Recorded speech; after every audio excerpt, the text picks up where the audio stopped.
Chaque avion s'envole et se pose ici, sur une bande d'asphalte brûlée par les moteurs à réaction et marquée par le caoutchouc. Mais les pistes ne sont pas toutes semblables. La piste 35L, c'est-à-dire gauche, de l'aéroport de Congonhas au Brésil, est l'une des plus célèbres. Cette piste est totalement imprévisible. En juillet 2007, sa dernière victime est le vol 3054 de TAM Airlines.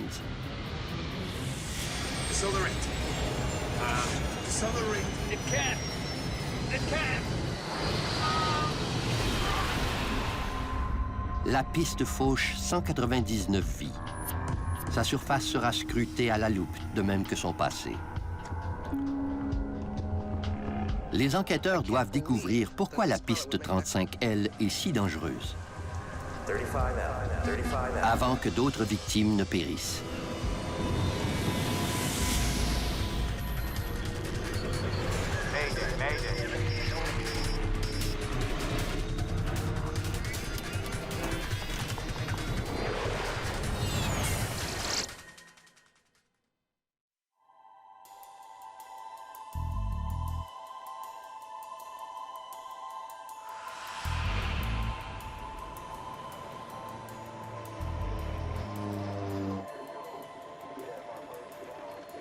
Une pluie torrentielle s'abat sur la métropole du Brésil. Sao Paulo a l'habitude de tels déluges pendant la saison des pluies. L'averse gêne la circulation aux abords de l'aéroport de Congonhas. À 800 km de là, le vol 3054 de TAM Airlines vient de quitter la ville de Porto Alegre, au sud du Brésil. L'Airbus A320 se dirige vers Sao Paulo, qui se trouve à 90 minutes de vol.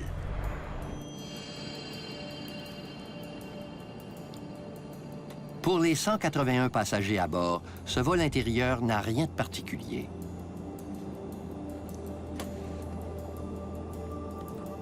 Mais le commandant Enrique Stefanini di Sacco fait face à un imprévu. Son copilote Kleber Lima et lui viennent d'apprendre que la piste 35L est temporairement fermée en raison de la pluie torrentielle. Il s'agit de la piste principale de l'aéroport de Congonhas. Did they say when it would reopen? No. Let's prepare an alternate just in case. Ladies and gentlemen, it looks like due to the weather, we may not be able to land at Congonhas as planned. I will keep you advised as I get more information.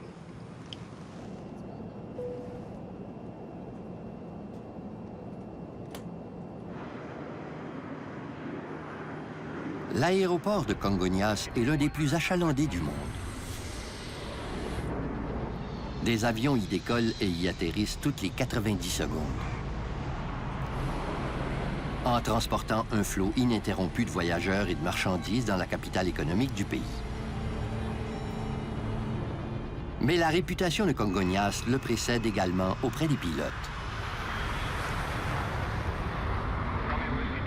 L'aéroport se trouve en plein cœur de la ville, entouré d'immeubles d'habitation, de tours de bureaux et de routes.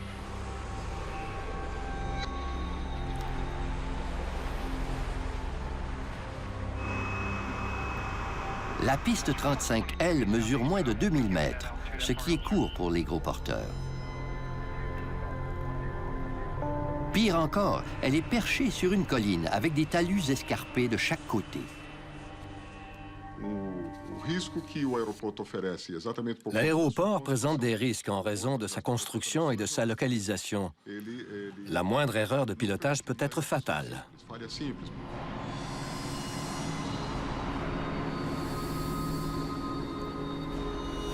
Le commandant Carlos Camacho est le directeur de la sécurité des vols du syndicat des pilotes brésiliens. À l'approche de la piste, les pilotes ressentent une poussée d'adrénaline. On a l'impression d'atterrir sur un porte-avions.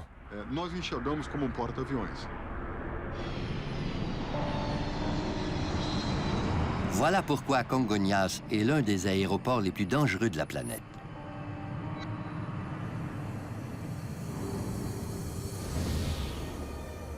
La veille de la tragédie, un avion de transport régional de Pantanal Airlines a raté son atterrissage. Et quelques mois auparavant, la catastrophe a été évitée de justesse quand un Boeing 737 a dérapé pour s'immobiliser à quelques centimètres du talus escarpé au bout de la piste 35L.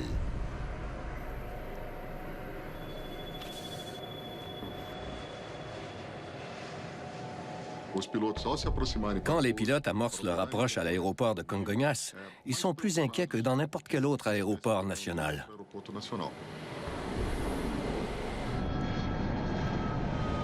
Le vol 3054 a atteint son altitude de croisière au sud de Sao Paulo quand l'équipage apprend que la piste 35L est rouverte. 3054, 35L is the active runway. L'aérodrome de dégagement n'est plus nécessaire. Ladies and gentlemen, this is your captain speaking. I have some good news for you. The runway at Congonhas has reopened. We'll arrive as scheduled shortly before 7 p.m. Les pilotes ne partagent pas le soulagement des passagers. Stefanini sait qu'il a un défi supplémentaire à relever. Remember, we only have one reverse, sir. Yes. Only the left. Le commandant doit atterrir sur l'une des pistes les plus dangereuses du monde avec une puissance de freinage réduite. L'un des deux inverseurs de poussée de l'Airbus ne fonctionne pas. Ce dispositif est destiné à freiner l'avion pendant l'atterrissage en inversant la poussée des réacteurs. Si j'avais piloté cet avion ce jour-là, j'aurais été extrêmement inquiet de savoir qu'un de mes inverseurs de poussée ne fonctionnait pas. TAM 3054, 35L, clear to land. Stefanini s'apprête à poser l'avion sur la tristement célèbre piste 35L. The runway is wet and it's slippery. The wind is 330 at 8 knots. L'équipage avait été prévenu des mauvaises conditions de freinage sur la piste. L'Airbus amorce son approche finale. Même si l'avion peut se poser grâce au pilote automatique, le commandant préfère tenir les commandes lui-même. Land green, manual flight. Il veut s'assurer d'atterrir le plus près possible du seuil de la piste. Le moindre centimètre est important. 35L.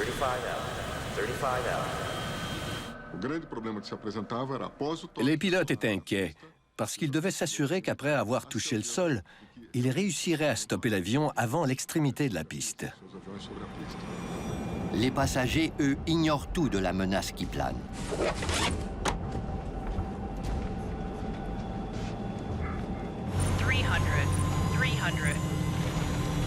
L'avion ne vole plus qu'à 100 mètres au-dessus de la ville. L'Airbus met le cap sur le centre de la piste.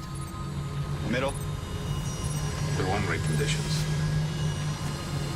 200, 200. 100,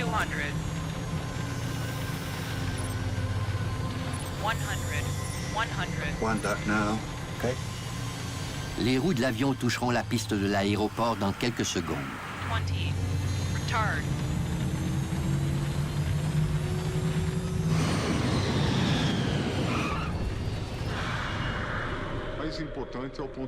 Quand l'avion est entré en contact avec le sol, leur inquiétude au sujet de l'atterrissage a redoublé. Le commandant Stefanini actionne le seul inverseur de poussée de l'Airbus qui fonctionne.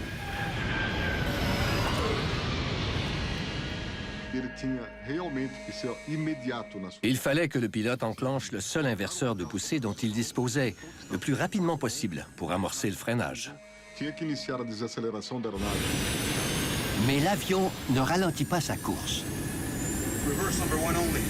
À une telle vitesse, l'appareil franchira les 1945 mètres de la piste en moins de 30 secondes.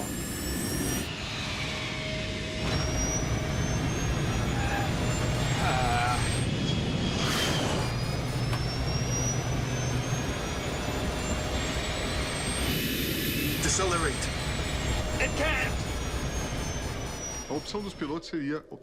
Le pilote a actionné les freins au palonnier avec les pédales, en appuyant de toutes ses forces. Tout à coup,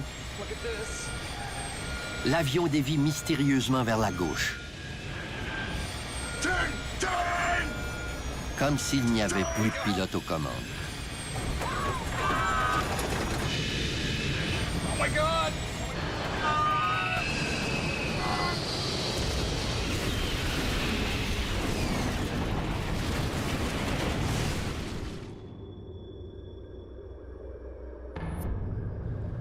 Le vol 3054 s'écrase contre un immeuble de la compagnie aérienne TAM et une station-service voisine. Près de 200 pompiers se précipitent sur les lieux. Ils combattent un violent feu de carburant. La chaleur atteint près de 1000 degrés Celsius.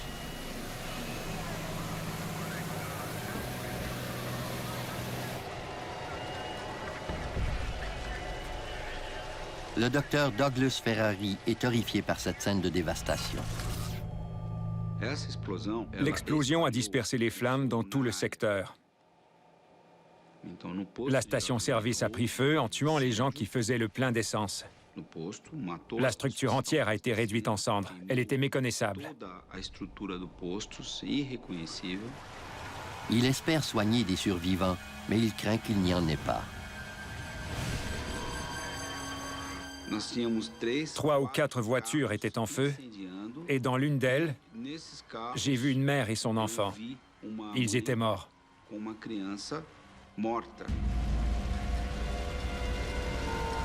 L'avion est la proie des flammes.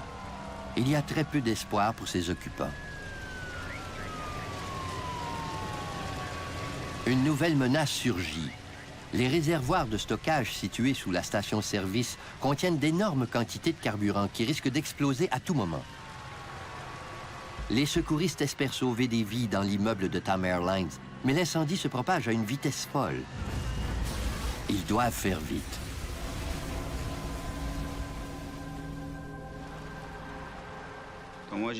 On a essayé de porter secours aux gens coincés à l'intérieur de l'immeuble. J'espérais pouvoir les aider.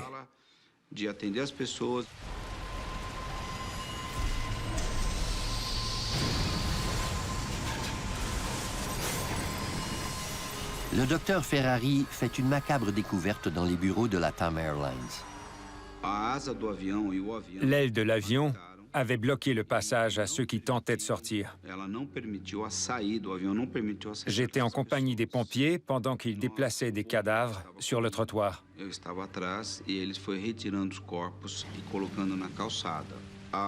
C'était horrible.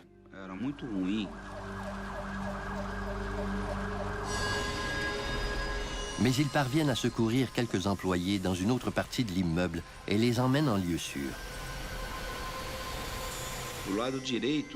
La sortie n'était pas obstruée du côté droit de l'immeuble. Et les gens ont eu le temps de fuir. Une quinzaine de personnes ont réussi à se sauver. Il n'y a aucun survivant dans l'avion.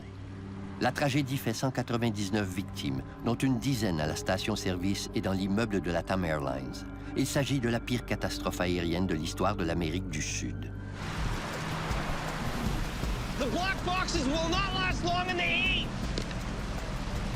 Le lieutenant-colonel Fernando Camargo est enquêteur d'accident au sein du CENIPA, le bureau de la sécurité aérienne du pays.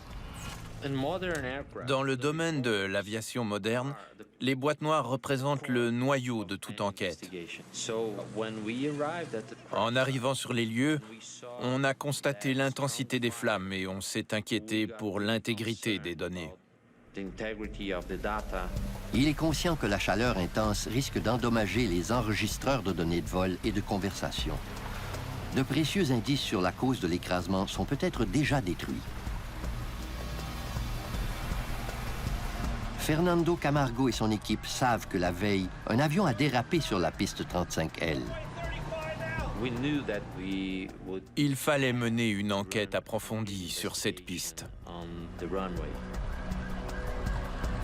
Si c'est bel et bien la piste rendue glissante par la pluie qui a causé cet accident, une autre tragédie risque de frapper bientôt. La pression monte pour découvrir au plus tôt ce qui est arrivé au vol 3054.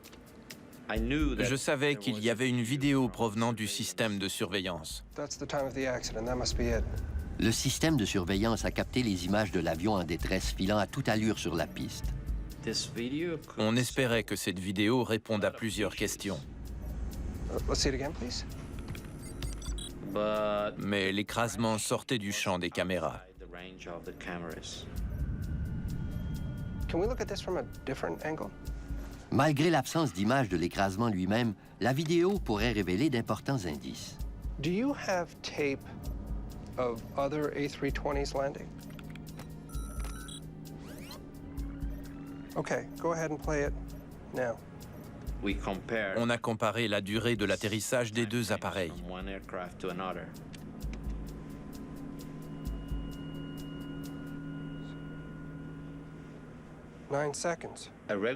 Lors d'un atterrissage normal, l'avion met environ 9 secondes à passer devant cette caméra. Okay, now the crash plane, please. Tandis que l'avion qui s'est écrasé a mis 3 secondes. 3 seconds. On était perplexes.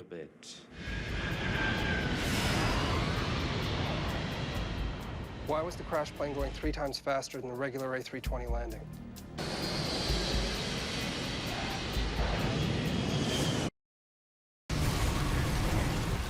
Il s'est écoulé 4 heures depuis l'accident et les pompiers combattent toujours le violent incendie. Le feu était très intense et il y avait beaucoup de carburant pour l'alimenter. Camargo veut à tout prix que l'on accède à la queue de l'avion où se trouvent les boîtes noires. Ils ont concentré leurs efforts à l'arrière de l'appareil. Les pompiers parviennent enfin à repousser suffisamment les flammes pour récupérer les enregistreurs. Mais il est peut-être trop tard.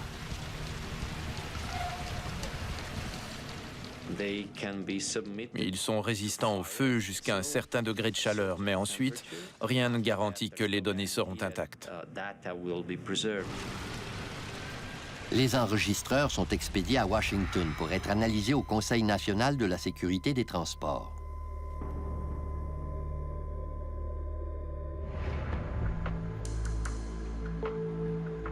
Les enquêteurs peuvent maintenant se concentrer sur la dangereuse piste 35L. Ils examinent la surface à la recherche de preuves pouvant expliquer la terrible embardée du vol 3054.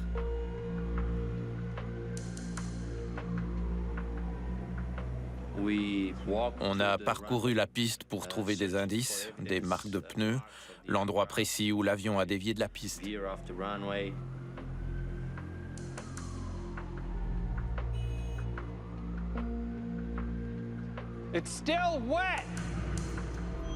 L'eau de pluie s'accumule en formant des flaques, ce qui ne devrait plus se produire sur une piste de nos jours. Quand l'eau entre en contact avec les pneus du train d'atterrissage, il peut se produire un phénomène qu'on appelle l'aquaplanage. C'est dangereux parce que le pilote perd la maîtrise de son appareil.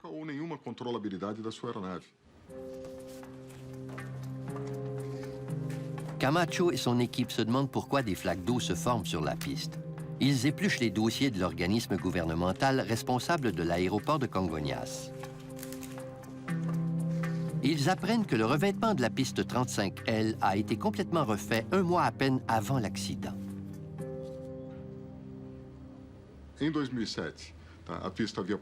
En 2007, la piste de Congonhas a subi des réparations.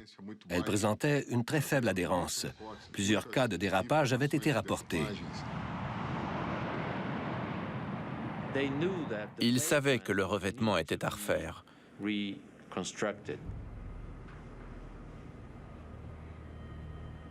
Parce que l'eau s'accumulait sur la surface.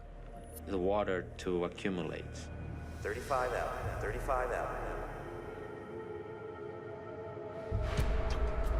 revêtement de la piste a été refait, ce qui devait régler le problème d'accumulation d'eau. Elle a rouvert quelques semaines avant l'écrasement et sa nouvelle surface semble constituer une nette amélioration. Tout s'est bien passé à l'aéroport pendant un mois de temps sec. Et puis, 3 jours avant l'accident, de fortes pluies se sont abattues sur la région. Avec le retour de la pluie, de vieux problèmes qu'on croyait résolus ont réapparu.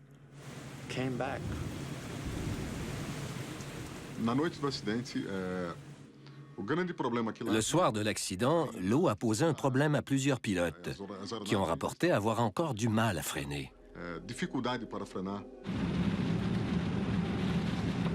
runway is wet and it's slippery.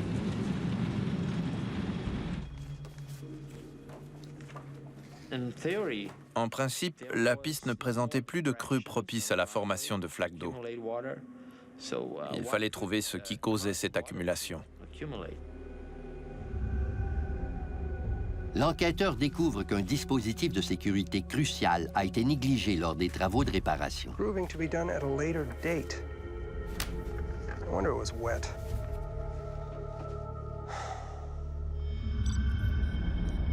Ces rainures particulières permettent d'évacuer l'eau de pluie, évitant ainsi que des flaques ne se forment.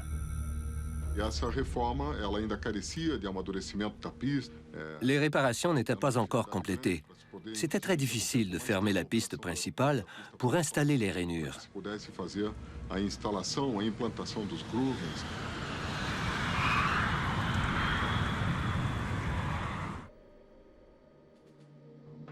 Les preuves s'accumulent.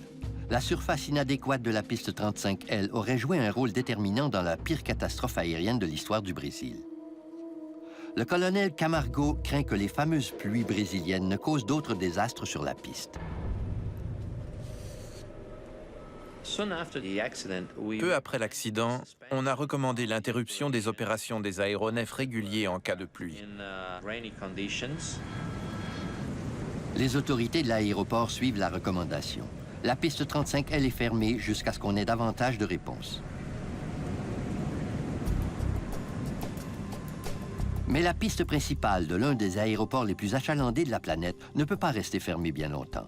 Les enquêteurs doivent découvrir la cause de l'accident le plus rapidement possible. Ils s'intéressent maintenant aux inverseurs de poussée de l'A320.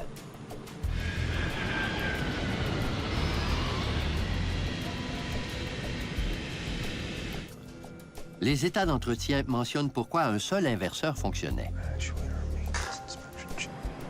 4 jours avant l'écrasement, les mécaniciens ont désactivé l'inverseur de poussée droit pour un entretien périodique. Mais l'avion a ensuite volé pendant 4 jours, sans incident. Non seulement l'avion a-t-il atterri à plusieurs reprises avec un seul inverseur de poussée, mais il a même atterri sans encombre sur la piste 35L.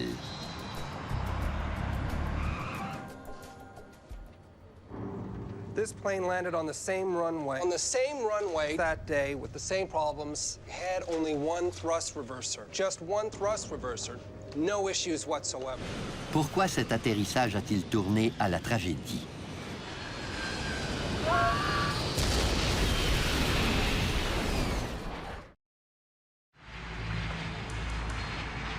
Le colonel Fernando Camargo s'envole pour Washington. Les techniciens du Conseil national de la sécurité des transports, le NTSB, l'aideront à récupérer les données des boîtes noires du vol 3054 qui sont lourdement endommagées.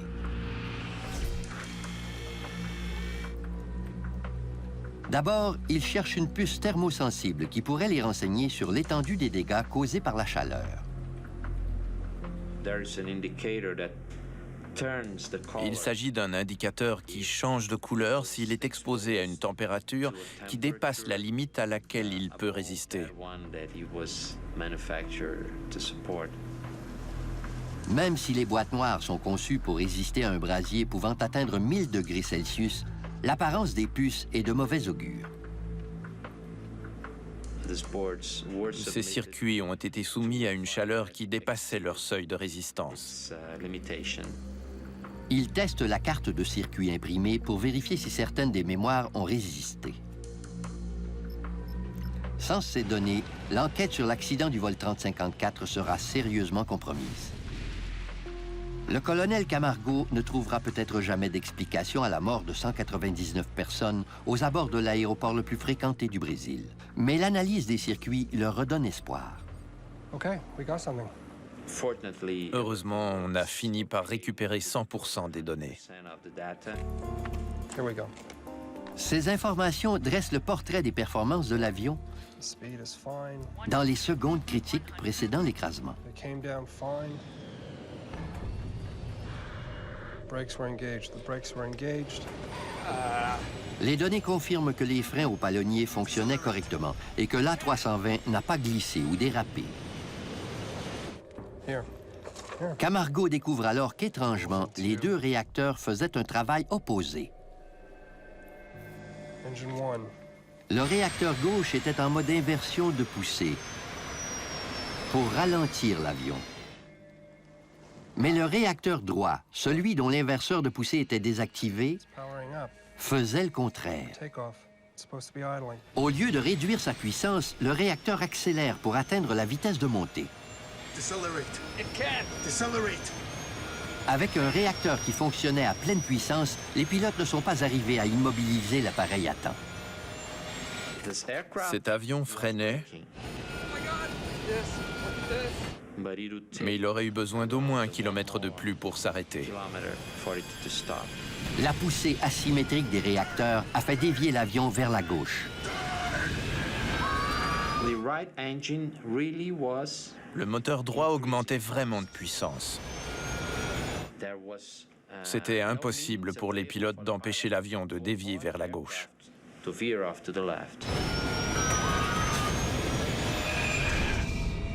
Could be this. So engine 2 was thrusting when it should have been idling. That would explain the veer off to the left, right? So what does this mean? Le colonel Camargo doit comprendre pourquoi le réacteur droit fonctionnait à pleine puissance alors qu'il aurait dû être en mode inversion de poussée. À ce moment-là, on a établi les deux axes principaux de notre enquête. Le premier, la défaillance mécanique, et l'autre, l'erreur de pilotage. Le colonel Camargo demande la collaboration de deux enquêteuses des facteurs humains, la lieutenant-colonel Marcia Fager et la lieutenante Vanessa Diaz. Pilot is Enrique Stefanini Di Sacco, age 53 from Sao Paulo, 13,654 flight hours. C'était un pilote très expérimenté qui était aux commandes. Il connaissait parfaitement l'avion. His first officer was Aguiar Kleber Lima, age 54 from Puerto Velo, 14,760 flight hours. Il avait suffisamment d'expérience pour bien faire son travail, même en situation d'urgence. Elles doivent déterminer si l'équipage a fait une erreur qui aurait poussé l'un des réacteurs à tourner à pleine puissance.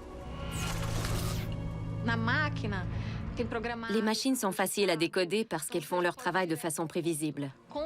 Les humains sont extrêmement plus complexes dans leur façon de penser et d'agir. Il est beaucoup plus difficile d'analyser leur comportement lors d'un accident. You know, but I can't believe that this pilot would make that kind of mistake. Okay. L'équipe des facteurs humains doit maintenant étudier le profil psychologique des pilotes pour comprendre comment ils auraient pu commettre une erreur fatale. On a tenté de reconstituer l'histoire personnelle de chacun des pilotes, de même que leur expérience professionnelle. Ladies and gentlemen, this is your captain speaking. I have some good news for you. On a essayé de tracer un portrait expliquant ce qui s'était passé dans le poste de pilotage.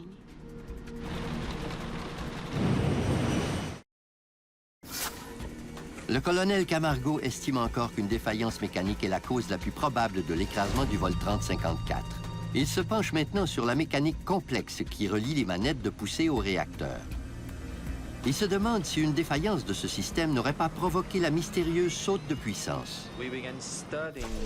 On a commencé à examiner soigneusement toutes les pièces du système de poussée, de la manette de poussée au réacteur. Les réacteurs sont mis hors de cause. Une seule pièce peut donc avoir causé le problème. Le mécanisme qui relie les manettes de poussée au réacteur, appelé le dispositif de sensation artificielle. Les enquêteurs se demandent si ce dispositif aurait pu céder en laissant les réacteurs à pleine puissance, même si le pilote avait réglé la manette en position de ralenti. Mais ce genre de défaillance est fort improbable.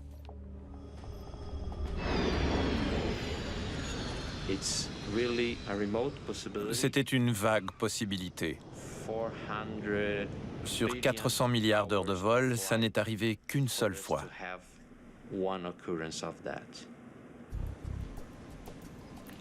Il doit tout de même écarter le dispositif de sensation artificielle de la liste des causes possibles de l'accident. Par contre, il ne sait pas si on le retrouvera parmi les débris.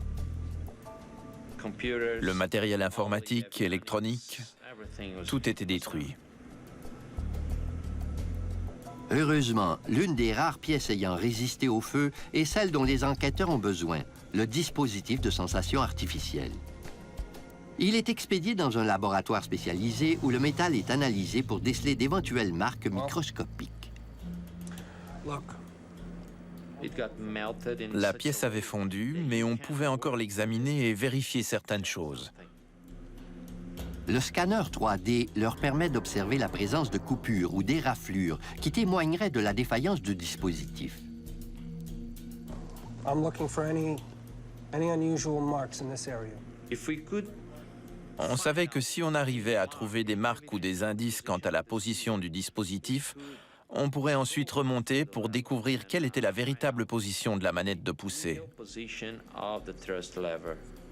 Mais ils ne trouvent aucune preuve d'une quelconque défaillance du dispositif. Okay, pack it up, let's go home.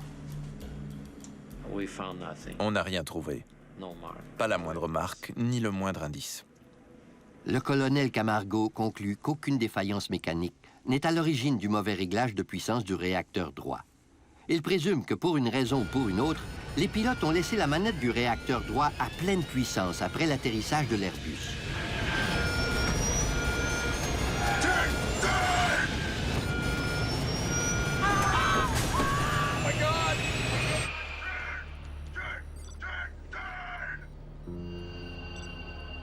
À Sao Paulo, les enquêteuses des facteurs humains analysent le contenu de l'enregistreur de conversation de poste de pilotage.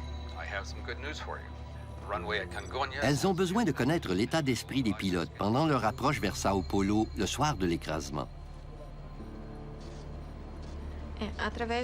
Le CVR nous permet d'entendre les interactions entre les membres de l'équipage. Elles apprennent que le commandant Stefanini s'inquiétait au sujet de l'état de la piste. Ask him about the rain. The runway conditions. Is the runway slippery? Tam, on final approach. 2 miles away. Could you confirm conditions? It's wet and it's slippery, 3054. Wet and slippery. Le commandant était déjà tendu avant d'apprendre que les conditions de la piste étaient mauvaises. Elle était mouillée et glissante. La nervosité peut perturber la perception et la concentration d'un pilote. 35L.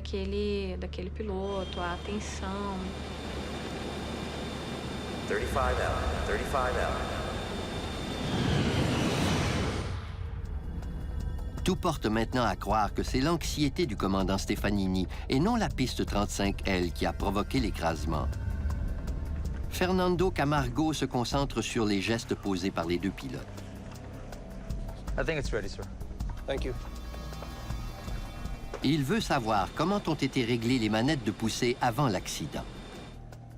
À l'aide des données de l'enregistreur de vol, les enquêteurs s'intéressent d'abord à l'atterrissage qui a précédé celui de Congonhas. On a découvert que là aussi, c'était le commandant lui-même qui avait piloté lors de l'atterrissage précédent, celui avant l'accident. First, how did they land in Porto Alegre? Okay. Both levers full forward during approach. Ils apprennent qu'au cours de l'atterrissage précédent à Porto Alegre, le commandant Stefanini a tiré les deux manettes de poussée. Il s'agit de la procédure à suivre quand on atterrit avec un seul inverseur de poussée. And now, both levers to reverse. Au moment de l'accident, selon la procédure, le pilote aurait dû régler les deux manettes en position de ralenti et les deux manettes en inversion de poussée. comme s'ils disposaient des deux inverseurs. Ils sont capables d'établir que le commandant Stefanini a respecté la procédure à suivre en cas d'atterrissage avec un seul inverseur de poussée lorsqu'il s'est posé à Porto Alegre le jour de l'écrasement. No reverser number 2. Outer brakes on. And speed is dropping. It puzzled me because of J'étais perplexe parce que le commandant connaissait la procédure. the procedure. He performed the Il l'avait suivi quelques heures auparavant lors de son atterrissage précédent. before and the previous landing. Qu'a-t-il fait différemment 2 heures et demie plus tard à Sao Paulo? Okay. Okay, now Congonhas. Left lever to idle. Les données montrent que le positionnement des manettes de poussée par le commandant Stefanini n'était pas le même lors de son atterrissage à Sao Paulo. 20. Au lieu de tirer les deux manettes, il s'est contenté de mettre le réacteur gauche en régime de ralenti en laissant le réacteur droit à pleine puissance. Une fois que l'avion a touché le sol, il a activé seulement l'inverseur de poussée gauche en laissant encore une fois le réacteur droit à pleine puissance.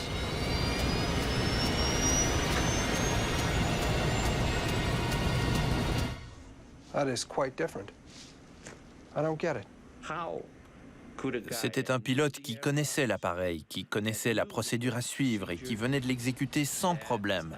executed a correct procedure? How could Pourquoi n'a-t-il pas répété les mêmes gestes? he do something different? Ça semble insensé, We could really use your help on this. jusqu'à ce que Camargo demande la collaboration d'un autre pilote. Il obtient alors un renseignement important qui pourrait expliquer les gestes du commandant. Il apprend qu'il y avait une autre procédure, maintenant désuète, prévue pour l'atterrissage d'un A320 avec un seul inverseur de poussée. Could you demonstrate it for me, please? Le début est identique, mais ensuite, il y a une importante différence. The former procedure L'ancienne procédure prévoyait d'abord de mettre les deux manettes en position de ralenti et ensuite de tirer seulement celle du réacteur dont l'inverseur fonctionnait en mode inversion de poussée. that would be taken to reverse position. Ce n'est pourtant pas ce que le commandant Stefanini a fait. Il a laissé le réacteur droit tourner à pleine puissance au lieu de le mettre en régime de ralenti. S'il tentait de suivre l'ancienne procédure, il s'est trompé.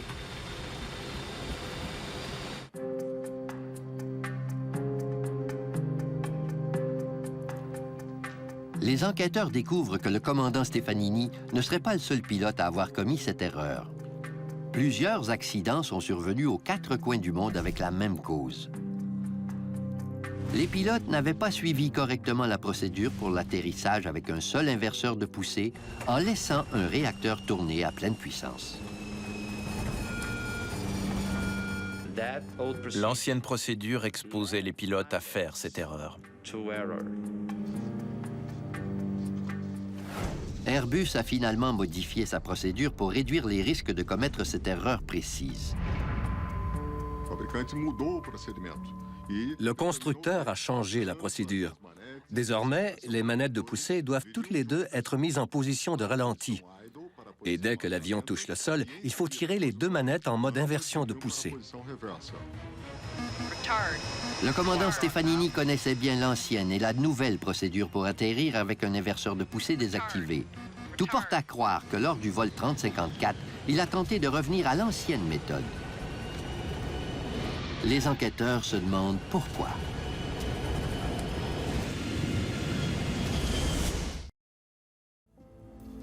Les enquêteurs ne comprennent toujours pas pourquoi les pilotes du vol 3054 ont laissé un réacteur fonctionner à pleine puissance après avoir touché la piste. Did they get it wrong?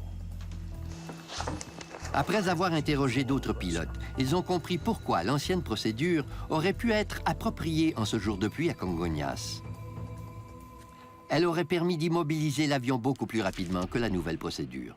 That could explain Ça pourrait expliquer ce qui aurait poussé le commandant à choisir l'ancienne méthode. for the former procedure that he knew Il savait qu'elle était plus efficace que la nouvelle. than the current one.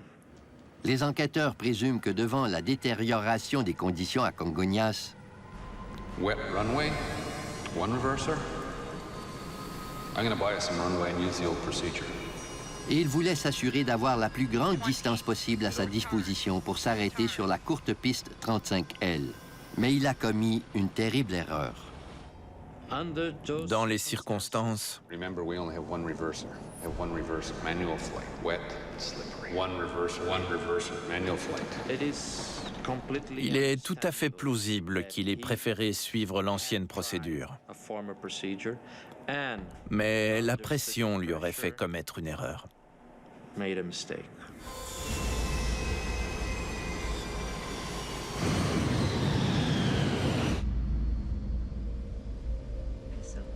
La lieutenante Vanessa Diaz reconstitue les derniers moments du vol à bord d'un simulateur. Okay, engine 1 to idle, engine 2 stays at climb. Elle sait que dans l'obscurité d'un poste de pilotage, il est difficile de distinguer la position des manettes de poussée. 20. Retard. Retard. Engine 1 to reverse, don't touch number 2. Brakes.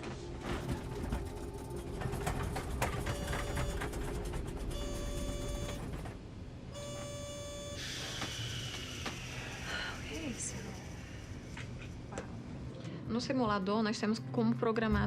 Dans le simulateur, on a programmé toutes les variables connues.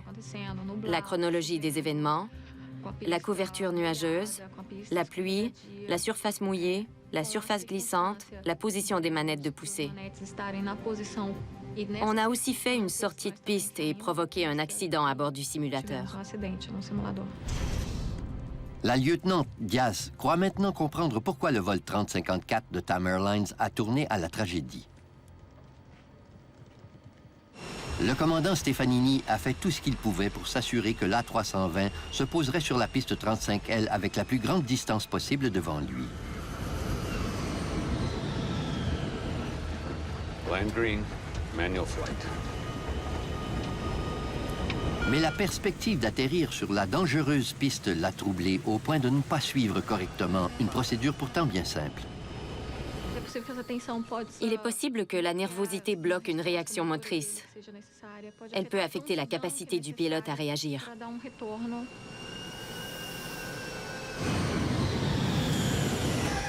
Aucune alarme n'a prévenu les pilotes que le réacteur 1 tournait à pleine puissance, tandis que l'autre était en mode inversion de poussée. Le copilote Lima a tenté de comprendre quel était le problème. Mais dans l'obscurité, paniqué par un atterrissage qui tournait mal, il n'a pas remarqué le mauvais positionnement des manettes de poussée.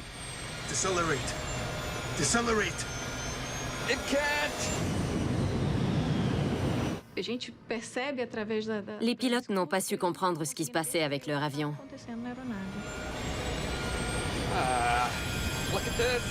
Une piste reconnue pour son danger a perturbé l'équipage au point de commettre une erreur qui a coûté la vie à 199 personnes. Oh my God! Oh my God! Go!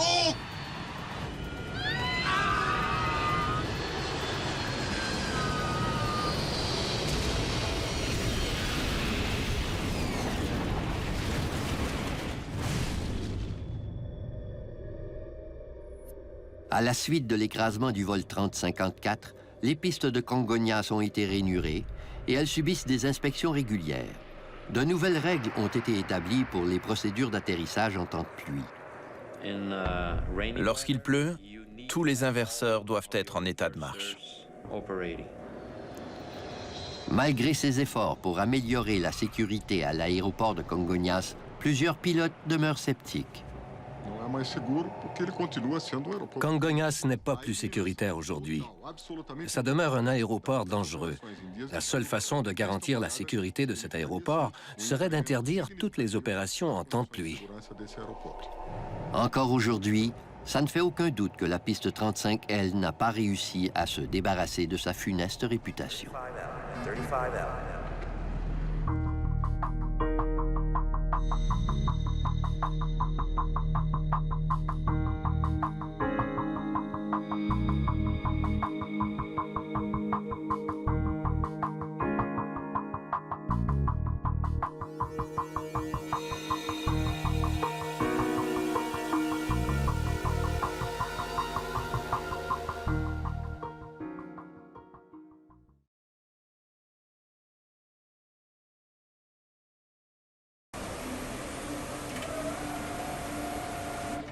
À l'aéroport international de Tocumen, au Panama, le vol 708 de West Caribbean Airways entame l'embarquement des passagers avec 2 heures de retard. Il est plus de minuit et les 152 touristes à bord de ce vol nolisé ont la tête pleine de souvenirs de leur visite du canal de Panama. Ils rentrent à la maison en Martinique. Le commandant de bord, Omar Ospina, et son équipage arrivent tout juste de la Colombie. Le commandant est conscient de son retard et il doit rattraper le temps perdu en décollant au plus vite. Mais ce ne sera pas chose facile. Son copilote, David Munoz, lui apprend qu'il y a eu surréservation. Un passager occupe même le siège de service. Let me deal with it. Alejo, I need you on board to do the announcements in Spanish and English. Yes, sir. Angela and Luisa can stay behind. I'll let them know. Comme l'avion est rempli à pleine capacité, 2 agents de bord doivent rester au Panama. Sir, we just got the final load sheet.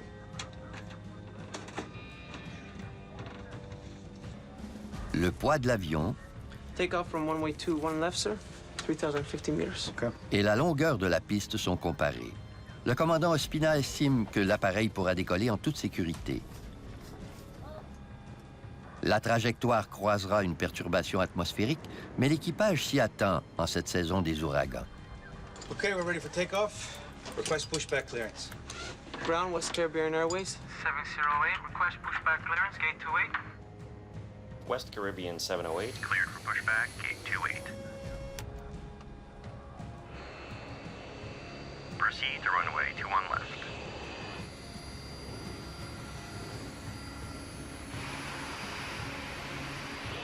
West Caribbean 708, runway 21 left, cleared for takeoff.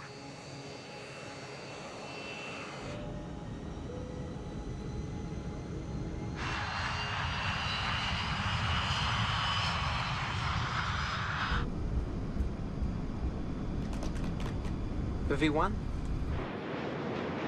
Rotate. Le vol 708 à destination de la Martinique prend son envol à 1 heure du matin. L'avion a décollé de l'aéroport international de Tocumen au Panama avec un lourd chargement pour le type d'appareil et la distance à parcourir. La durée normale de ce vol est de 3 heures. Au départ, leur niveau de vol assigné était de 31 000 pieds ou 9 450 mètres. Sur leur plan de vol, le niveau de croisière prévu est ensuite de 33 000 pieds ou 10 060 mètres. L'appareil utilisé pour ce vol est un MD-82, modèle facilement reconnaissable à ses 2 moteurs arrière. Le MD-82 est très performant. Ces constructeurs se sont inspirés du DC-9 qu'ils ont allongé tout en modernisant son avionique. Ils ont aussi réduit sa consommation de carburant. Anti-ice on, please. Plus l'altitude est élevée et plus la température chute. Le copilote enclenche l'anti-givrage. L'avion est en vol depuis seulement 30 minutes, lorsqu'à une altitude de 9 450 mètres, les éléments se déchaînent. Un ouragan de faible intensité s'est formé dans l'océan Atlantique et de forts vents soufflent sur la région survolée. Request deviation left. Barranquilla, West 708. Request deviation to the left to avoid formation. West Caribbean 708, cleared to deviate left.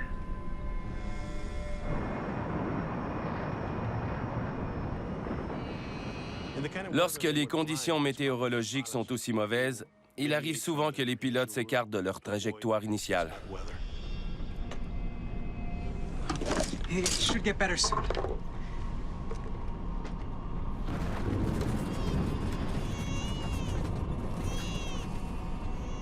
Après 1 heure de vol, plusieurs milliers de kilos de carburant ont été consommés. L'avion peut voler à plus haute altitude. Les pilotes ont volé à 9 450 mètres et consommé assez de carburant pour réduire le poids de l'avion, ce qui leur a permis de monter par palier à 33 000 pieds ou 10 060 mètres.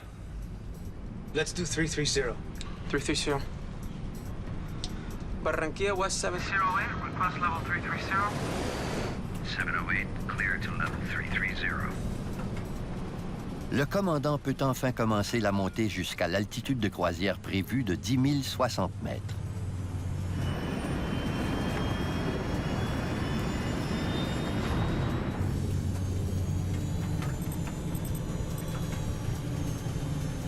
Turn off engine anti-icing.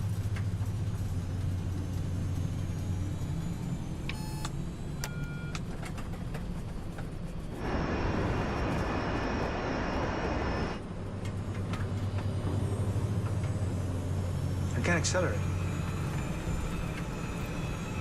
Le commandant s'aperçoit que les moteurs ne semblent pas obéir aux commandes. Go to the bathroom. Mais l'équipage ne s'alarme pas. Après avoir parcouru le tiers du trajet vers la Martinique, l'avion pénètre en espace aérien vénézuélien.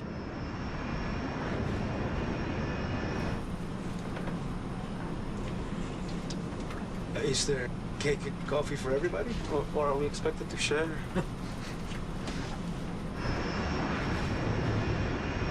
La tempête prend de l'ampleur et le copilote David Munoz se soucie de la formation de glace. Did I turn it on, Captain, or what? Do we have ice?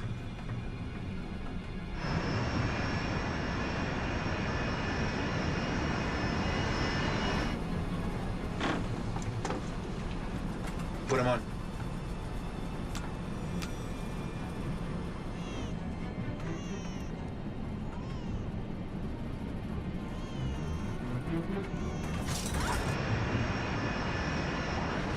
Les turbulences secouent l'avion de plus belle. Man, that is a lot of nasty weather. Put the fasten seatbelt sign on.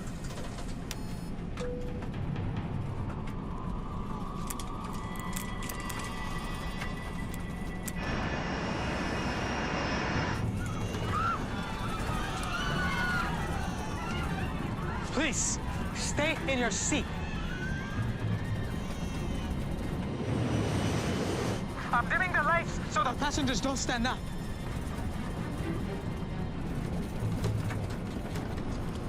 Should we go down to level 310? Do it. Maquetia, Whiskey Charlie. La tour de contrôle de l'aéroport de Maquetia au Venezuela n'est pas équipée de radar.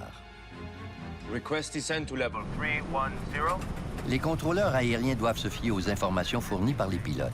310. Le commandant de bord éteint le pilote automatique. Give me 310. L'avion descend graduellement à plus basse altitude. Mais les turbulences sont de plus en plus fortes. Soudainement, le vibreur de manche se déclenche. Il s'agit de l'avertissement le plus sérieux dans un poste de pilotage. La vibration du manche de commande indique au commandant Ospina que l'avion vole à une vitesse dangereusement lente. Et brusquement, à une altitude de 10 060 mètres, l'avion chute.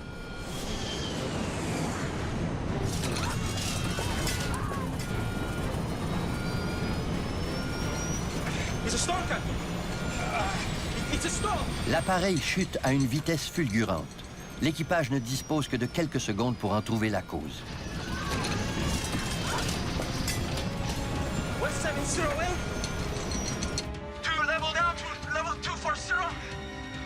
Descending to 240. Do you have a problem on board? Affirmative. Tell them we've had a flameout on both engines. We've had a flameout on both engines. Confirm? We've had a flameout on both engines. Roger. Confirm radial and distance from Punto Cabello, if possible. Le contrôleur aérien doit connaître leur position. Negative, negative. We're at 14,000 feet. We're at 4,000. And going down. The plane is uncontrollable. Keep your heads down. Stay down. Keep your heads down. Confirm people on board, intention, and distance from nav aid, if it's possible. 152 people on board and the plane's uncontrollable. En 30 secondes à peine, l'avion fait une chute de plus de 2700 mètres. I understand 152 people on board. Affirmative. Acknowledge. Confirm at what level you are crossing at this time. Whiskey, Charlie.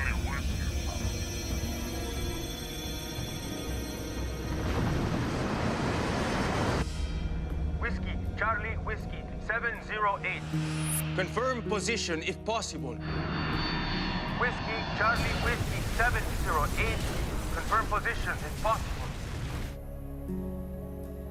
Alors qu'il volait à plus de 10 km dans les airs, le vol 708 de West Caribbean s'écrase sans la moindre explication. Confirm position if possible. Le contrôleur aérien en communication avec l'équipage au moment de l'écrasement ne connaît pas l'emplacement de l'avion, pas plus qu'il ne sait s'il y a des survivants.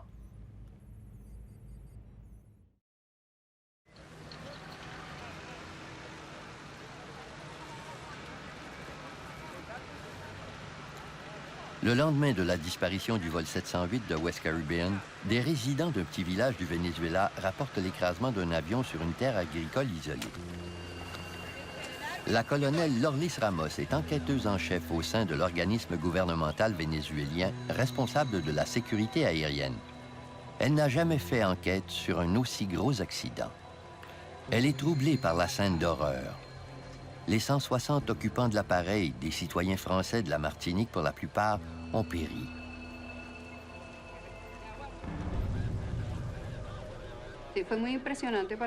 Toute l'équipe était bouleversée parce qu'aucun d'entre nous n'avait travaillé sur un cas de cette envergure auparavant. En fait, c'était l'écrasement le plus meurtrier de l'histoire du Venezuela. Il y avait une énorme pression sur nos épaules. La tâche s'annonce colossale. Lorlis Ramos sait que l'avion qui s'est écrasé est l'un des plus sécuritaires du monde.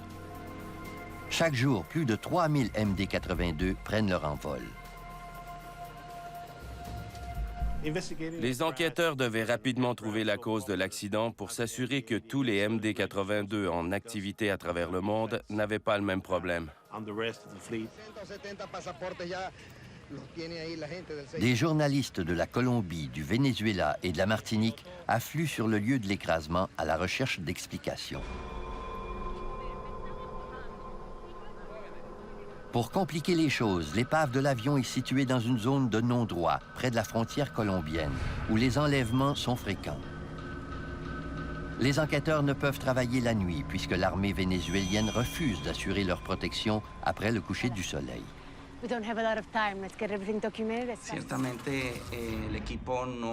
Notre équipe n'était pas prête à gérer un cas de cette importance.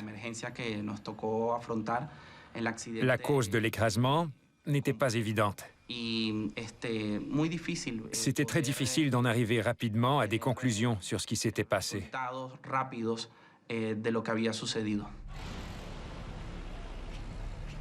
Après l'évacuation des corps des victimes, l'enquête peut réellement commencer. Il faut d'abord vérifier dans quel état était l'appareil lorsqu'il a touché le sol. La présence de toutes les pièces permettrait d'exclure la thèse de la dislocation en plein vol. Les 4 extrémités de l'avion ont été retrouvées. La queue, une partie du poste de pilotage et les 2 ailes. On a pu exclure les hypothèses de l'explosion et de la collision.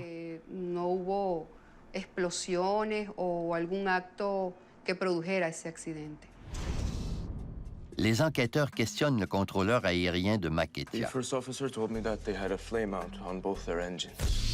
Do you have a problem on board? Tell them we've had flameout on both engines.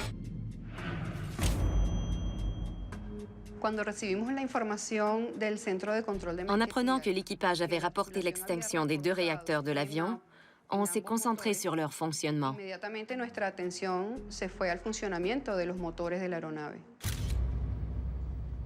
Yeah, I'm just getting up to speed now. Joseph Sedor est enquêteur principal au Conseil national de la sécurité des transports à Washington. Il effectue des missions à l'étranger. Dès qu'un accident se produit, on contacte le fabricant de l'avion impliqué pour obtenir les fiches techniques complètes du modèle. Lorsqu'on a appris qu'il y avait eu extinction des réacteurs, on a épluché toute la documentation les concernant. No sign of fire inside the engine. Lorlis était responsable d'une enquête extrêmement difficile. L'écrasement avait eu lieu dans une région isolée, elle avait une équipe très réduite et 4 pays devaient s'entendre sur la marche à suivre.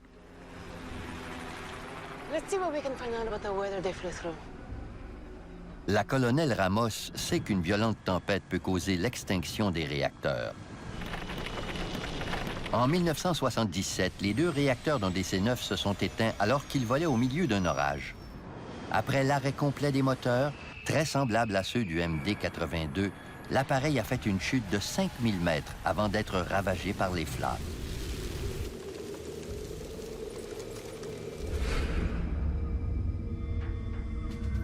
Les enquêteurs croient que l'extinction des réacteurs du vol 708 de West Caribbean aurait pu être causée par l'absorption d'une pluie torrentielle ou par de forts vents.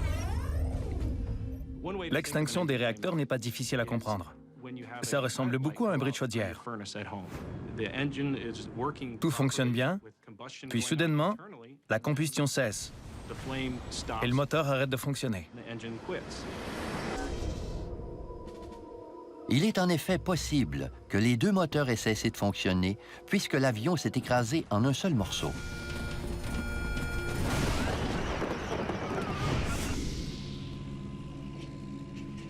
Lorlis Ramos est pleinement consciente que le meilleur moyen de déterminer la cause de l'accident est d'analyser le contenu des 2 boîtes noires qui renferment les précieuses données de vol.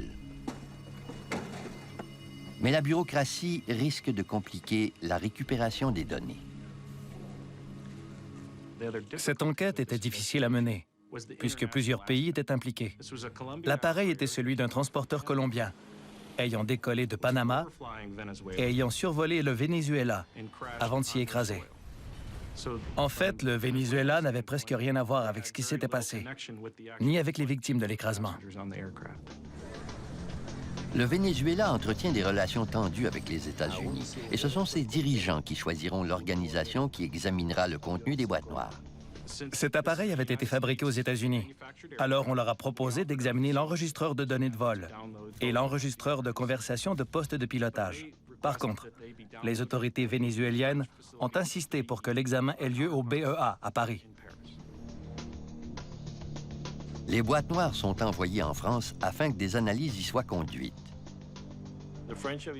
La France a participé à l'enquête puisque les victimes étaient pour la plupart des citoyens français résidant de la Martinique.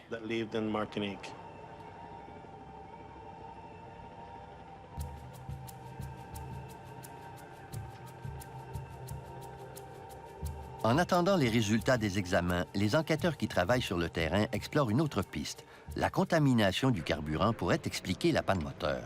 Le camion qui a ravitaillé l'appareil est retracé et son contenu est inspecté.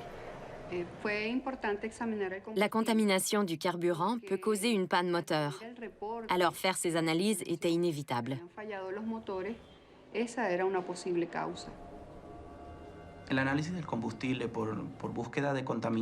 On a demandé aux autorités du Panama d'analyser le carburant du vol 708, mais aucune trace de contaminant n'a été décelée. Hi. Hope I can be some help. Joseph Sedor se rend sur les lieux de l'enquête accompagné de 2 spécialistes des réacteurs. Une fois sur place, on a d'abord examiné les réacteurs.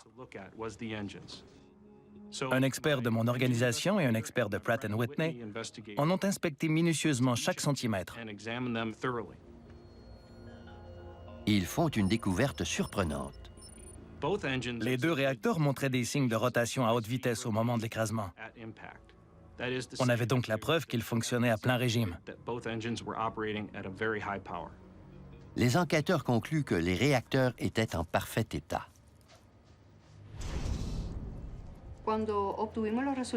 Les résultats des analyses ont prouvé qu'il n'y avait pas eu de panne moteur. Do you have a problem on board? Affirmative. Tell them we've had a flame out on both engines. We've had a flame out on both engines. Sure looks like those blades are turning when the plane hit the ground. La panne moteur signalée par l'équipage n'a jamais eu lieu. Le principal suspect est écarté de la liste des causes possibles de l'écrasement d'un des appareils les plus utilisés pour le transport de passagers. Les enquêteurs ont besoin d'une autre piste. On devait absolument avoir accès au contenu des enregistreurs de vol. Les boîtes noires sont les seules à connaître le secret derrière l'écrasement du vol 708.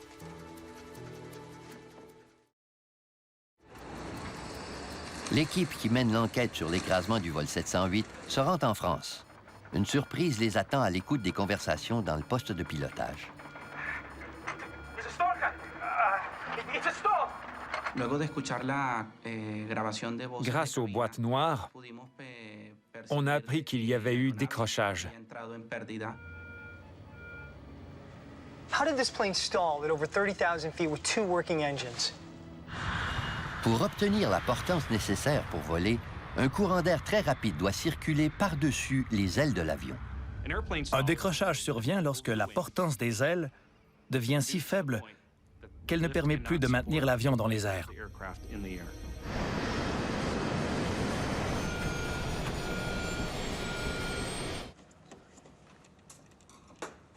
Il est très rare que des décrochages se produisent à une altitude aussi élevée. Les enquêteurs analysent le contenu de la deuxième boîte noire en espérant réussir à mieux comprendre ce qui s'est produit. Même si l'extérieur de l'enregistreur de données de vol était en piteux état, son contenu n'avait pas été abîmé. On était tous très soulagés.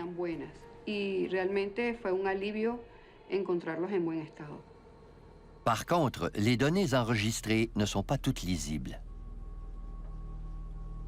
Malheureusement, une partie des données était inutilisable. C'était de précieuses données, puisqu'il s'agissait de la position de la gouverne de profondeur, de la gouverne de direction et du cap, sans oublier la plus importante, le rapport de pression moteur. C'est une source de frustration pour Joseph Sidor. We need those engine parameters. Ces données permettraient de connaître le niveau de puissance des réacteurs ainsi que le déroulement des derniers instants de vol de l'appareil. Des employés du NTSB à Washington proposent leur aide.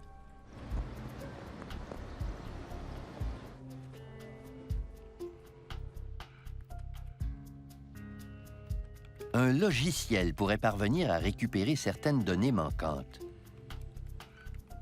Il fallait utiliser toutes les données disponibles afin de trouver les renseignements manquants.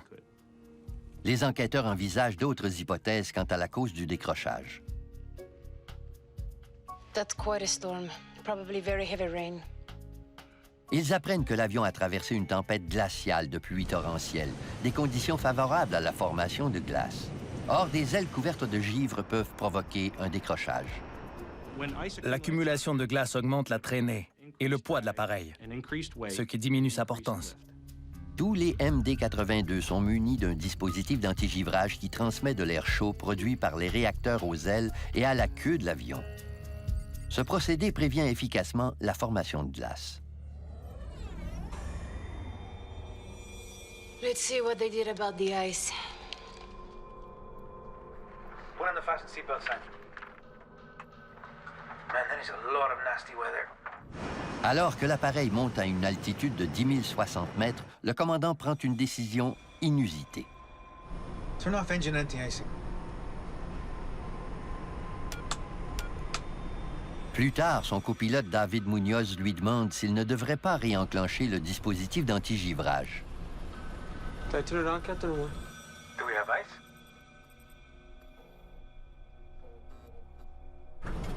Habituellement, les pilotes vérifient si de la glace s'est formée autour de la fenêtre du poste de pilotage. Put 'em on. Le commandant de bord semble en avoir aperçu. Les enquêteurs se demandent pourquoi les pilotes ont éteint l'antigivrage alors que les conditions étaient favorables à la formation de glace.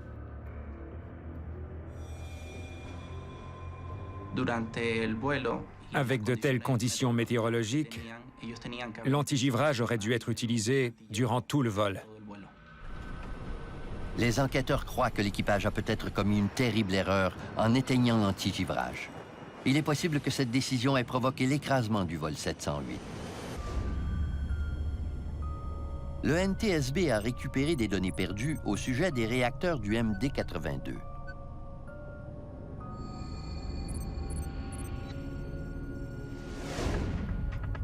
Ces données étaient extrêmement importantes parce qu'elles nous ont permis de savoir ce qui s'était produit à l'intérieur des réacteurs. S'il y avait eu de la glace sur les ailes de l'appareil, les moteurs auraient dû tourner plus vite afin de compenser l'effet de friction. Le niveau de puissance aurait donc dû augmenter. Look at this. Engine power wasn't going up, it was actually going down. Il n'y avait pas de glace sur la cellule. Le décrochage n'a pas été causé par de la glace. Que s'est-il passé alors? L'équipe d'enquête se demande maintenant pourquoi les réacteurs n'ont pas fourni la puissance nécessaire au maintien en vol du MD-82. Les infractions répétées au règlement de la sécurité aérienne commises par West Caribbean mettent la puce à l'oreille des enquêteurs. Cette compagnie aérienne a déjà été sanctionnée pour surcharge. La West Caribbean Airways avait déjà été déclarée coupable de surcharge à quelques reprises. Les employés de l'aéroport de Bogota n'avaient eu qu'à comparer le poids affiché sur la balance et celui inscrit sur le manifeste rempli par l'équipage. Le décrochage du vol 708 a-t-il été causé par un surpoids? On a vérifié le travail des employés de la West Caribbean à l'aéroport de Tocumen au Panama. L'enregistrement des bagages n'était pas effectué conformément aux règles de sécurité. Plus l'altitude est élevée et moins l'air est dense. Un avion trop lourd ne pourra pas voler à très haute altitude. L'équipage doit faire des calculs bien précis.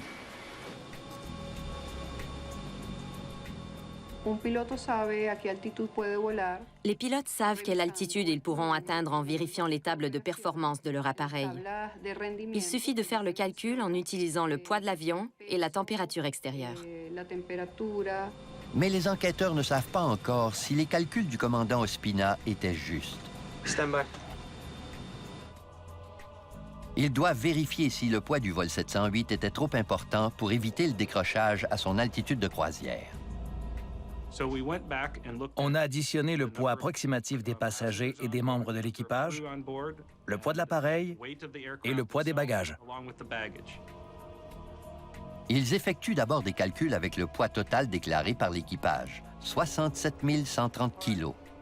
Let's add a few thousand pounds. We got heavier luggage, misweighed cargo. Let's try 155,000 pounds. Ils font une deuxième tentative avec une surcharge importante. Le résultat est étonnant. Même si l'avion était surchargé, il était capable de maintenir l'altitude prévue de 10 060 mètres. C'est un revers cuisant pour les enquêteurs. We're missing something. Let's go back to the beginning.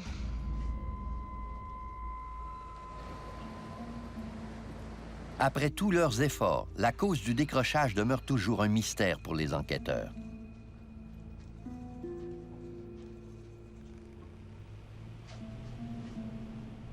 Thanks. Mais il s'éclaircit quand les enquêteurs établissent un lien avec la distribution de l'énergie d'un avion. Quand il est actionné, l'antigivrage soutire une partie de l'énergie des réacteurs, ce qui diminue la puissance consacrée à la poussée. Selon le poids d'un appareil et l'altitude à laquelle il vole, une diminution de la force de poussée des réacteurs peut nuire à sa performance. Cet avion pouvait voler à 10 060 mètres si l'antigivrage était éteint. Anti-ice on, please. Mais s'il était actionné, l'appareil ne pouvait maintenir une altitude supérieure à 9 700 mètres. It was the anti-icing. Rob them of the power they needed. They shouldn't have gone higher than 31.9.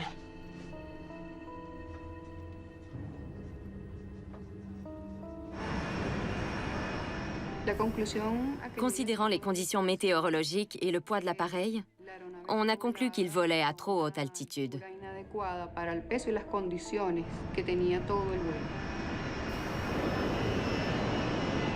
Dès que l'antigivrage a été actionné, l'avion a perdu de la vitesse et la force de poussée des réacteurs a diminué. Les enquêteurs savent maintenant que la diminution de la force de poussée a causé le décrochage. Sir, we just got the final load sheet. Les enquêteurs présument que le commandant a oublié d'inclure les paramètres de l'antigivrage dans le calcul de son altitude de croisière maximale. Mais pourquoi l'équipage n'a-t-il pas remarqué la réduction de poussée? Les données récupérées par le NTSB fournissent une partie de la réponse. Lors du décrochage, l'appareil volait sur le pilote automatique. They had their autopilot on. Le pilote automatique empêche habituellement l'avion de décrocher. La prochaine tâche des enquêteurs est de trouver pourquoi celui-ci a failli à la tâche.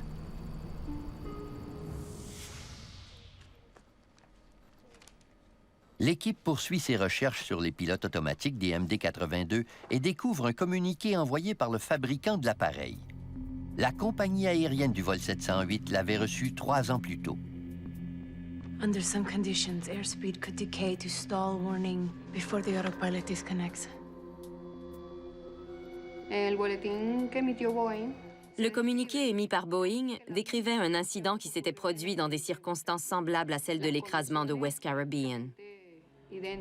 Le message prévenait les commandants de bord et les copilotes que s'ils utilisaient le pilote automatique pour maintenir l'altitude de l'avion, ils devaient vérifier régulièrement leur vitesse. Il y était clairement indiqué qu'à une certaine altitude avec le pilote automatique, il était nécessaire de vérifier la vitesse de croisière, puisque l'appareil pouvait maintenir son altitude tout en réduisant sa vitesse.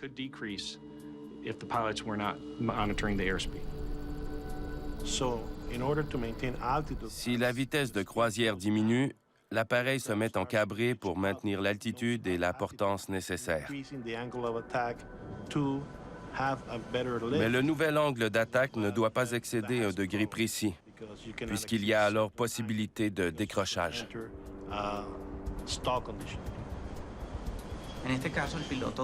Le pilote automatique du vol 708 a poussé l'appareil à adopter un angle d'attaque beaucoup trop incliné. C'est ce qui a causé le décrochage.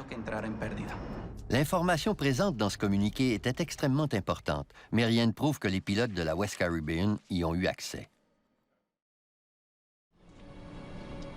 L'enquête sur l'écrasement du vol 708 de West Caribbean progresse. Il est maintenant confirmé que l'équipage ne surveillait pas les instruments de vol, croyant que le pilote automatique maintiendrait la vitesse. Ils avaient tort. Puis, le commandant s'est rendu compte que quelque chose clochait. Il savait qu'il y avait un problème, mais il n'en connaissait pas la cause.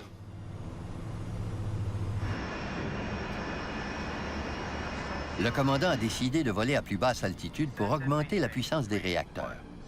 Il a pris la bonne décision en descendant à 9450 mètres. Il a éteint le pilote automatique et amorcé sa descente.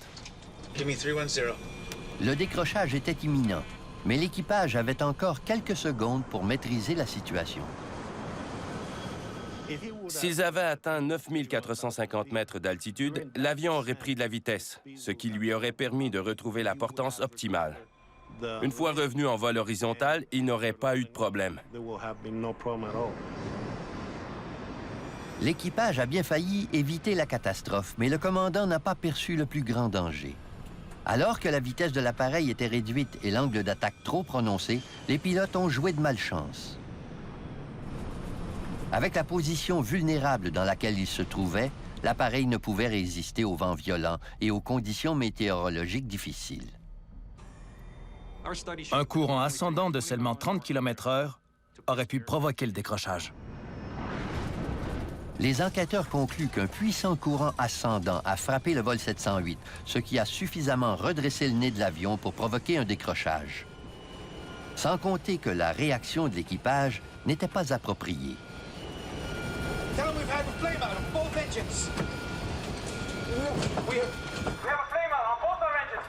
Le commandant n'a pas dit à son copilote ce qu'il attendait de lui. Il se souciait tellement des 2 réacteurs qu'il a oublié tout le reste. Dans une telle situation, on ne peut se permettre d'agir ainsi. La cause de l'écrasement du vol 708 est maintenant connue. Mais un mystère demeure. Munoz seems to know what was happening. Les pilotes connaissent la procédure en cas de décrochage. Pour quelle raison cet équipage ne l'a-t-il pas suivi? Afin d'éviter un décrochage, il suffit d'augmenter la poussée et de passer en piqué, en poussant le manche de commande vers l'avant. Toutefois, le commandant Ospina a fait le contraire. He's pulling back on the control column. Il était trop tard. Il ne pouvait plus rien faire. Le commandant aurait dû pousser le manche de commande. Pourquoi a-t-il fait l'opposé? En examinant les données sur le fonctionnement des réacteurs au moment du décrochage, les enquêteurs obtiennent une réponse. That's what distracted the captain. Au moment du décrochage, les moteurs ont perdu de la puissance. C'est probablement ce qui a déconcerté les pilotes. Lorsque le flux d'air qui pénètre dans un réacteur d'avion est perturbé, il se produit une inclinaison qui diminue la poussée. Le courant ascendant a certainement provoqué l'augmentation de l'angle d'attaque de l'entrée d'air des réacteurs, en entraînant une diminution de régime. Le commandant a confondu cette diminution temporaire de régime avec une extinction complète des réacteurs. Le copilote a crié « C'est un décrochage, commandant, un décrochage !» Mais le commandant Ospina n'a pas répondu. Il ne pensait qu'au moteur. Sans réaliser que l'avion est en plein décrochage, le commandant aggrave la situation en tirant sur le manche de commande. Les conséquences sont terribles puisque le nez de l'avion se redresse de plus en plus.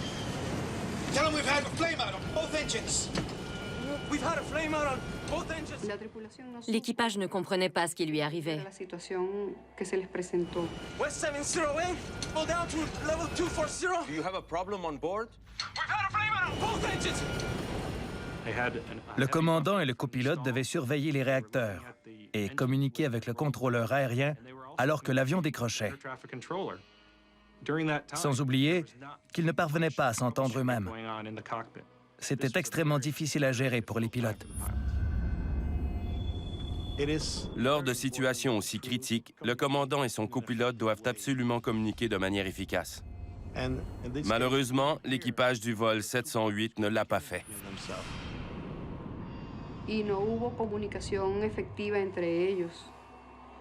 Ils sont restés silencieux jusqu'à ce qu'ils comprennent que la situation était réellement hors de contrôle.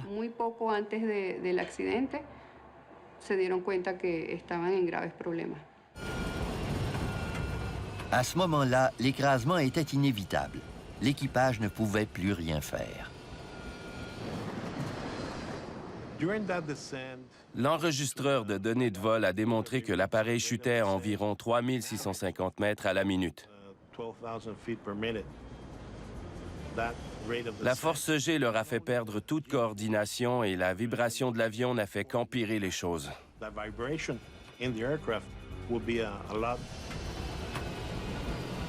En écoutant les enregistrements, on remarque que même leur voix tremblait.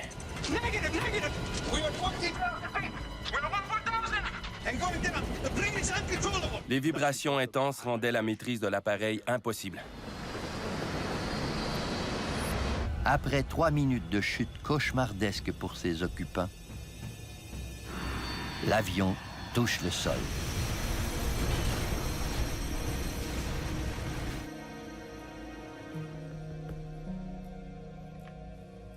Whiskey, Charlie, whiskey. Lors de l'enquête sur l'écrasement du vol 708, Lorlis Ramos et son équipe obtiennent des renseignements importants qui leur ont permis de mieux comprendre le comportement de l'équipage. La West Caribbean Airways avait de graves difficultés financières.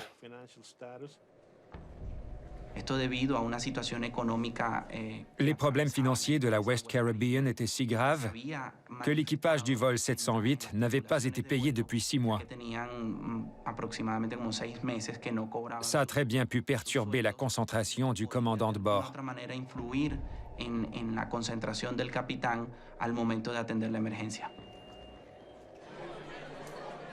Les enquêteurs apprennent que le commandant Ospina devait même travailler dans un bar pour subvenir aux besoins de sa famille.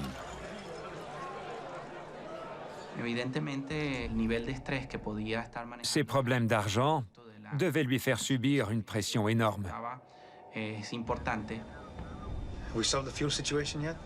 I think we're getting close, Captain. Avant de pouvoir décoller, le vol 708 a été retardé de plusieurs heures en Colombie puisque la compagnie aérienne n'avait pas les moyens de payer le carburant. Autre fait important, c'était leur 3e des 4 vols prévus ce jour-là. Tout l'équipage avait subi une pression considérable puisqu'il avait eu plusieurs heures de retard, se demandant même si le vol serait annulé.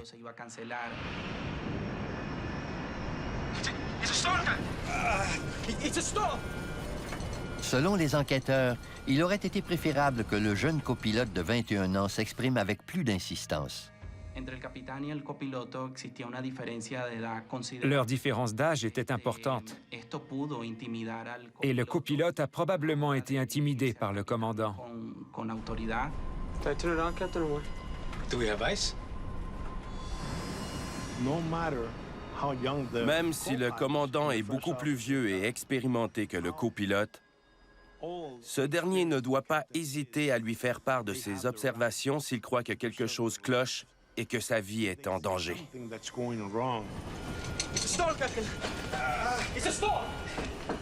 S'il prévient le commandant et que celui-ci ne fait rien, le copilote doit prendre les choses en main.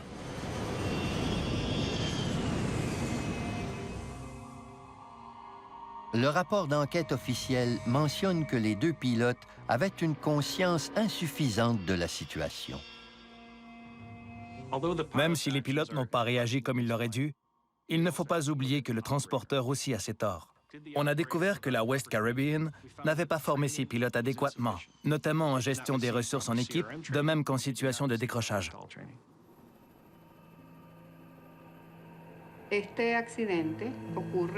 Cet écrasement n'est pas seulement imputable au personnel navigant. La compagnie aérienne est responsable, elle aussi. La West Caribbean connaissait de graves problèmes financiers.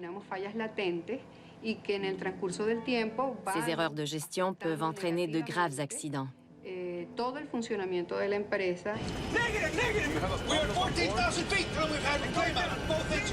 Le rapport final rédigé par Lorlis Ramos et son équipe fait part de plusieurs recommandations pour éviter que d'autres tragédies de ce genre ne se produisent.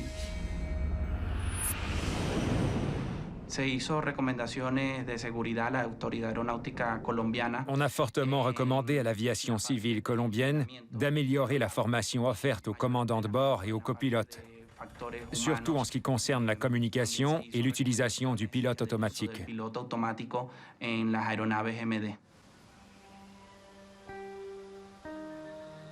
Après l'écrasement du vol 708, la West Caribbean a cessé ses opérations. Elle a fait faillite. Depuis la tragédie de la West Caribbean Airways, de nouvelles mesures de sécurité sont appliquées à bord des appareils MD-82. Voler à bord de ces avions est maintenant plus sécuritaire.